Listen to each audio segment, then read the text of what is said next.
Praise the lord. పరిశుద్ధుడయ్యున్న పరలోకపు మహోన్నతునికి ప్రార్థన. స్తోత్రం ప్రభా. యేసు ప్రభా నీకే వందనాలు రాజ్యనైన ప్రభా.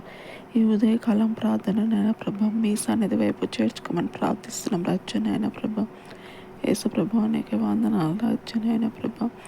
ఈరోజు విశ్రాంతి దినం రోజునైనా ప్రభా ప్రతి ఒక్క బిడ్డనైనా ప్రభా మీ సంఘంలో కూర్చోపెట్టమని ప్రార్థిస్తున్నాం రాజ్యనైన ప్రభా.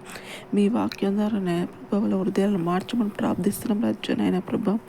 యేసు ప్రభా నీకే వందనాలు రాజ్యనైన ప్రభా. మీ సన్నిధికి నైనా ప్రభా ఎవరైతేనైనా ప్రభా దూరంగా ఉంటున్నారో రాజ్యనైనా ప్రభా అటువంటి వాళ్ళనైనా ప్రభా మీరు తీసుకోమని ప్రార్థిస్తున్నాం రాజ్యనైనా ప్రభా. మీరు ముందుండి నైనా ప్రభా నడిపింపు దయచేయమని ప్రార్థిస్తున్నాం రాజ్యనైనా ప్రభా. అయ్యా మీ వాక్యం ద్వారా నైనా ప్రభా వాళ్ళ హృదయాలను మారుస్తున్నారని నమ్ముచున్నాం రాజ్యనైనా ప్రభా. అయ్యా నా ఉదయకాలం ప్రార్థననైనా ప్రభా మీ సన్నిధి వైపు చేర్చుకోమని యేసు నామములో ప్రార్థన అనుకుంటున్నాం తండ్రి. ఆమేన్. సర్వోన్నతుడయ్యున్న దేవుని యొక్క నిత్య కృప మనకు తోడయ్యుండి నడిపించును గాక. ఆమేన్. ఆమేన్.